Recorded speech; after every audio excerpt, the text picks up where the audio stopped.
Bonjour et bienvenue dans Tête à Tête, l'émission de grandes interviews de France 24. Notre invité aujourd'hui est Corneille Nangaa, c'est l'ancien président de la commission électorale de RDC, la CENI. Et il est aujourd'hui à la tête de son propre parti, l'Action pour la dignité du Congo et de son peuple. Il vit en exil et il est avec nous depuis un lieu qu'il tient à garder secret pour des raisons de sécurité. Merci Monsieur Nangaa. Bonjour Monsieur Perelman. Vous avez récemment affirmé par écrit qu'il y avait eu un accord entre Félix Tshisekedi et Joseph Kabila lors de l'élection présidentielle très controversée de 2018. Vous affirmez qu'il s'agit d'un accord conclu juste avant la publication des résultats, devant témoins par les deux rivaux, donc, et validé par 3 chefs d'État. Est-ce que vous pouvez nous dire aujourd'hui, pour la première fois, exactement de quoi il s'agit ? En 2018, je confirme effectivement qu'il y a eu un accord. Et je confirme aussi le fait que non, le président de la République a menti. C'est du mensonge. Il aurait mieux fait de me regarder en face et qu'il le dise. Pourquoi ne l'a-t-il pas dit à Kinshasa? Il y a eu bel et bien un accord, et c'est cet accord qui a permis plus ou moins l'alternance pacifique, avec pour la toute première fois, après 60 ans d'indépendance, une remise et reprise entre 2 chefs d'État, un sortant et l'autre entrant. Je confirme qu'il y a eu bel et bien accord avant la publication des résultats. Alors, qu'est-ce qu'il y a dans cet accord? Il n'a pas été rendu public. Vous avez affirmé que vous en êtes l'un des rédacteurs. Que dit cet accord? Est-ce qu'il dit que Joseph Kabila et Félix Tshisekedi se mettent d'accord pour partager le pouvoir, alors que, d'après la CENCO, d'après beaucoup de pays occidentaux, l'élection n'a pas été gagnée par Félix Tshisekedi, mais par Martin Fayulu? Donc, ne revenons pas sur là. Je pense que ce n'est pas opportun de revenir sur la question de qui a gagné. Parce que de toute façon, la CENI a annoncé les résultats provisoires et les résultats définitifs ont été annoncés par la Cour constitutionnelle. L'accord était, en fait, la circonstance de 2018 est une circonstance exceptionnelle où, pour la toute première fois, on n'avait jamais eu une passation des pouvoirs. Et c'est la gestion de cette circonstance exceptionnelle où il y avait la conjugaison de plusieurs intérêts. Les intérêts de ceux qui étaient avec les différents candidats, les intérêts de la communauté internationale, mais ce qu'on a souvent oublié, les intérêts des forces de sécurité et de l'ordre. Bien entendu, la CENI devait jouer un rôle pour la paix, pour la passation pacifique du pouvoir. L'accord s'intitule l'accord pour la paix et la stabilité de la République démocratique du Congo. L'accord n'a violé aucune disposition de la Constitution, mais elle permettait la fluidité de cette passation de pouvoir.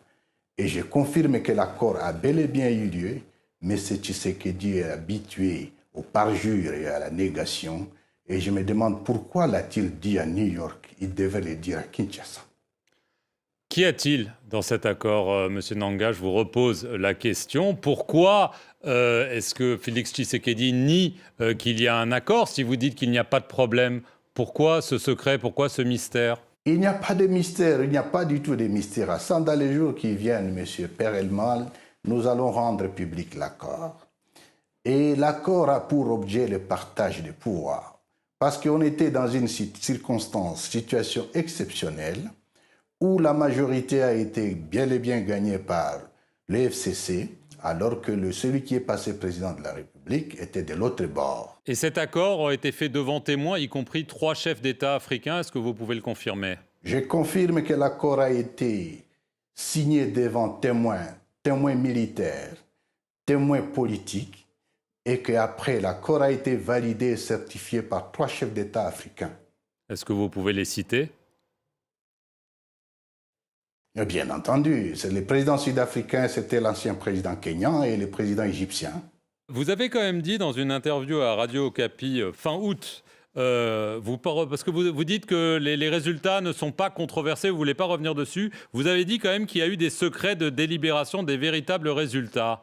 Est-ce que vous maintenez aujourd'hui que ce n'est pas Martin Fayulu qui a gagné cette élection, Monsieur Nangaa, parce que lui le maintient jusqu'à aujourd'hui? Je n'ai jamais dit ça au Capi. encore qu'il est hors de question pour moi de donner ici les secrets des délibérations des votes. Là, cette question a été réglée par la loi, dans la mesure où la CENI a proclamé les résultats provisoires qui ont été confirmés par la Cour constitutionnelle. Le problème avec Marc, le problème dans cette histoire, laissez-moi le dire aujourd'hui, c'est qu'il y a eu beaucoup d'intervenants, comme je les ai cités au départ. Vous aviez la CENI, la Cour constitutionnelle. Vous aviez, bien entendu, l'ancien chef de l'État et les nouveaux chefs de l'État qui est en fonction. Vous avez les services de sécurité et la communauté internationale. C'était autant d'intérêts autour de la question.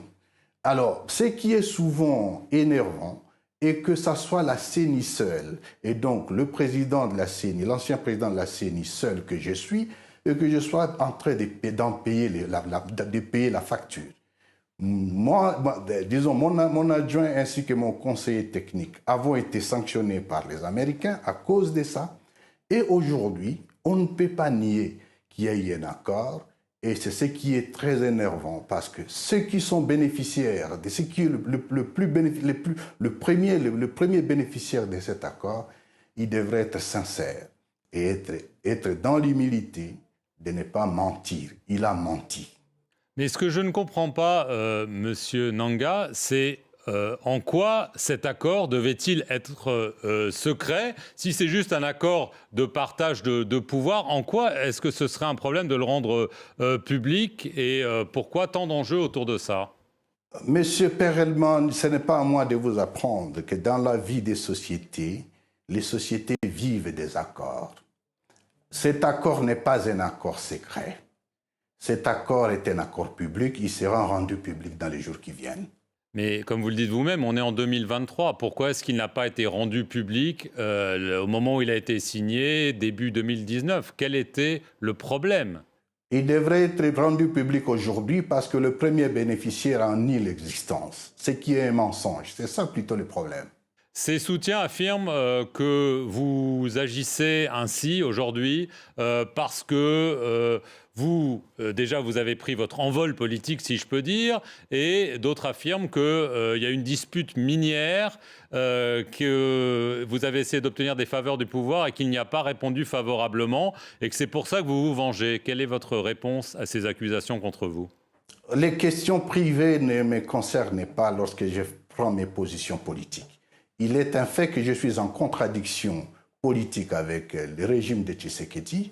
Et entre-temps, insérer la question minière ou les questions privées, ça n'a pas d'importance. Mais ce qui est sûr, une mine m'a été expropriée par M. Tshisekedi et la mine est aujourd'hui exploitée par sa famille biologique. Là n'est pas le problème.